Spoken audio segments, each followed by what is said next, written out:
This is the book Winchee, Mission Stories of Colin and Melva Winch by S Ross Goldstone. The true adventures of missionary pilots and nurses in the South Pacific, as retold to the children of Watertown SDA Church. I'm your storyteller, Austin Bacchus. Let's go! All right, our chapter today is called Candidate for the Calabash. Protein was often lacking in the diet of the indigenous inhabitants of the mountainous backbone of New Guinea. Pigs and bush rats provided the main source, but human flesh was also seen as culturally acceptable before the Westerners arrived to bring about change. Government officials sought to enforce legislation against cannibalism. Missionaries preached the gospel of love one another, or love your enemies, don't eat them. There were no cemeteries in Kuku country. Apart from caves high up on the mountains where the smoke remains of village chiefs are propped overlooking their villages, burial was not practiced. Fierce warriors and skilled hunters, these short, stocky inhabitants from the remote Kuku mountain regions were feared by other nationals throughout Papua New Guinea. Asking a national carrier to enter Kuku territory was the same as asking him to sign his own death warrant. Fear would show itself by trembling and other physical manifestations.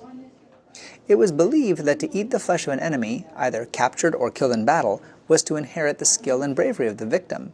It was preferable to capture and fatten them for food rather than to just kill them and risk having less flesh to consume.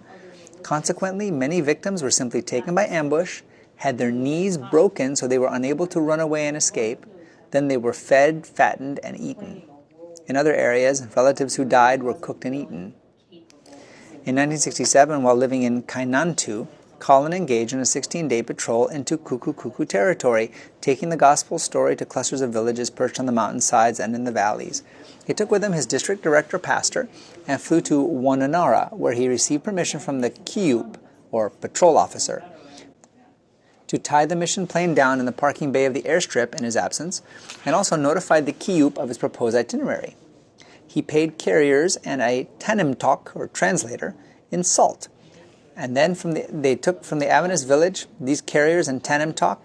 The group tramped for the 16 days in mountains and high mountain valleys at altitudes between 4,000 and 9,000 feet.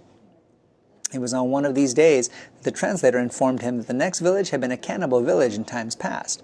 They had a deep pit in which they placed their captives while they fattened them in preparation for killing for a ritual feast. While Colin was well aware of these past practices and he knew from personal observation the Kuku's skills with bow and arrow, he had no fear for his personal safety. He knew the villagers would never kill and eat a white man, even if it was only out of fear for the consequences. As much as possible, the villages were notified in advance of the proposed visit. Sometimes it was through a resident native missionary sent ahead. Other times a message written in pidgin was thrown from the mission plane and, fluttering to the ground, attracted the attention of one of the village residents. Contact was made with each village chief on arrival, and after receiving permission, picture rolls were brought out and gospel stories were told. Whether speaking to Westerners or nationals, Colin was a great storyteller and would soon have everyone's attention. He found that when a Kuku national was won to the gospel, he or she often showed great shame and remorse for their cannibalistic past. One day, Colin was asked to fly to the Nomad River government patrol post on a charter pickup. The Nomad River area was known as the last stronghold of cannibalism, and for that reason the government had placed restrictions on Caucasians entering the area because it was deemed too dangerous. On arrival, Colin found he was to provide transport for a national police officer and a handcuffed prisoner who was to be jailed for eating his deceased grandmother. The poor man was terrified as he was placed in the plane. Some of his tribesmen had been eaten by the white man's flying bird before, and he had never been seen again. This man was sure he was about to die and be eaten by the airplane. As the plane taxied to the end of the airstrip in preparation for takeoff, he hung his head between his knees and cupped his hands above his head, his whole body shaking in terror. The motor roared into life, and the plane gathered speed along the runway, then lifted into the air. Both Colin and the kindly police officer encouraged the terrified prisoner to lift his head and view the scenery of the waterways and jungle below, but the poor terrified man would have none of it. He was going to die, there was no doubt.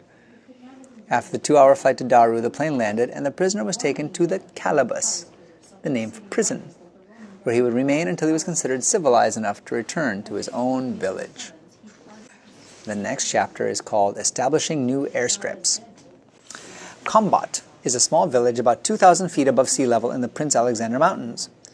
It had a small school caring for kindergarten to grade 2 level children under the care of national teachers, so it was of interest to Colin while he was the district director located at Maprik.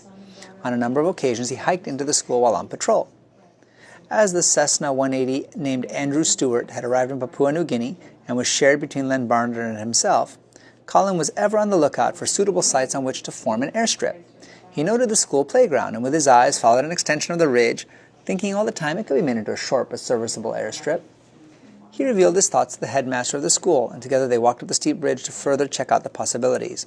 Certainly the ridge was rugged and steep, but it was agreed there was a definite possibility. It would require much hard labor, though, using mattocks, shovels, rakes, and other hand tools.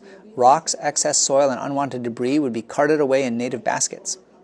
Flying the Andrew Stewart, Colin made a number of slow, low flights over the school's playing field from north to south, dropping tools, mattocks, shovels, rakes, and other equipment so that clearing the land could proceed.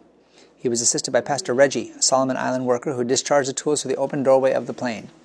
Welfare bags were also dropped as tokens of appreciation for the hard work being done. Colin had emphasized the necessity of a smooth landing strip, but his idea of smooth and the local people's idea of smooth was very different.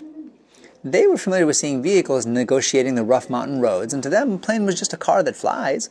So the finished landing strip was not only short, barely 1,000 feet long, but resulted in a shuddering stop as the small wheels coped with the many surface variations. Any pilot planning to land on the combat strip needed to do low-flying checks due to soil erosion after heavy rain. Colin had an arrangement with the local mission worker to stand in the middle of the landing strip with his arms raised above his head if the site was safe for landing. But if the worker's hands were waving in a crisscross fashion at knee level, then Colin knew not to attempt a landing. The first landing, south to north up the steep slope, took place on December 13, 1966, in the presence of a large gathering of excited nationals. Colin subsequently made many landings at Combat, but it was not an airstrip used by other mission pilots due to its length and steepness. The establishment of an airstrip at Karaisa, at the head of the Igayimbo Swamp, some 45 miles southeast of Popondetta, is a different story. Karaisa is also the site of a district school and the district headquarters of the Northeast Papuan Mission. Before Adventist Mission aviation, access was only by boat, the swamp area being famous for mud, mosquitoes, and ferocious crocodiles. The 5-hour trip from Oro Bay near Popondetta to the mouth of the Yupuru River was followed by a 2-hour trip up the river to Karaisa, a major undertaking and a time waster in light of the later 20-minute flight from Popondetta to Karaisa. In August 1968, Colin was invited to be a delegate and speaker at Karaisa, making the initial visit by boat. The day after his arrival, he took a walk behind the church and noted a large playing field clear of the swamp. Seeing with a pilot's eye, he discerned the area could be extended a little at each end of the playground, thus becoming suitable for a short landing strip. All that needed to be done was to cut down the tall kunai grass and level out a couple of humps. He approached the president of the mission, asking, "How would you like to have a landing strip here at Karaisa?" The question met with an enthusiastic response, not only from the president, but also from the local people present at the meetings. By the time the meetings ended, the cleared land was ready for an inaugural landing on the 900-foot-long strip.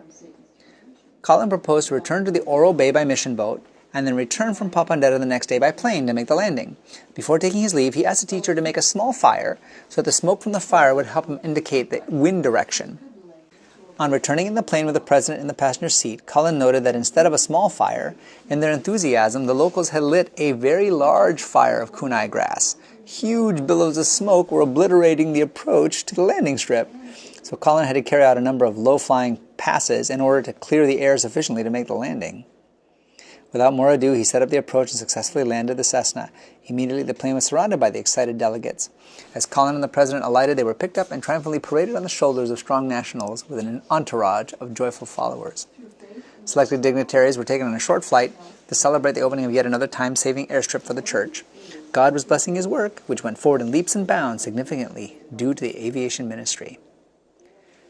It would be an understatement to say that Atoifi Adventist Hospital, located on the shores of the Uru Harbor on the eastern side of Malaita in the Solomon Islands, has had a colorful history.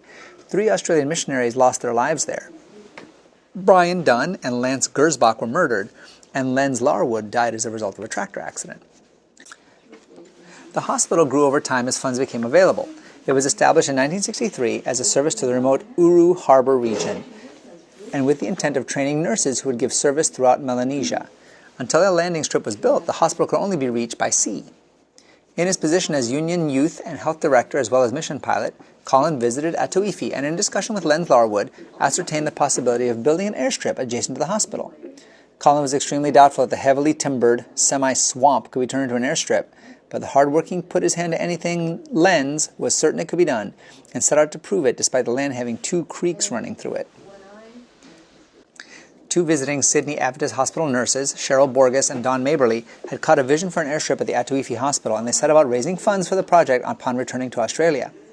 The on-site work began in August 1973, diverting the creeks and draining the swamp. 2 large draining channels, one on each side of the proposed landing strip, were dug to carry away the water. The mission tractor possibly spent more time bogged down than actually clearing, even though it was fitted with dual wheels. Atuifi is renowned for its rainfall. It's either raining or going to rain, and this hindered the progress of the work. Giant trees had to be removed, and when Gordon Lee saw the methods being used, he suggested to Lenz that the trees be blasted out with gelignite. He showed Lenz how to go about it, and this proved very effective.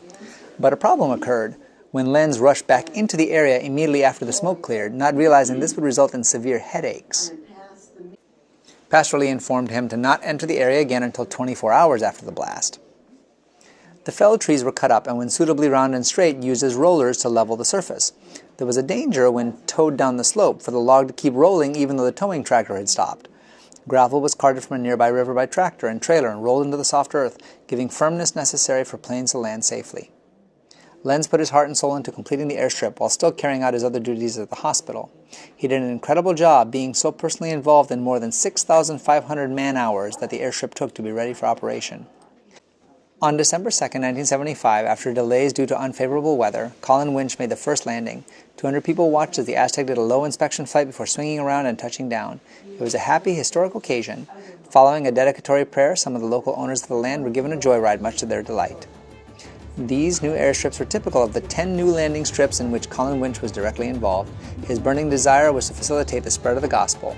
He regularly gave thanks to God for men like Lenz Larwood who shared his dream. Be sure to tune in next time for more stories from the book Winchee by S Ross Goldstone, which is available at the Adventist Book Center. And meanwhile, check out these videos and others on my channel, with many more mission stories and Bible skits for kids and adults. God bless you.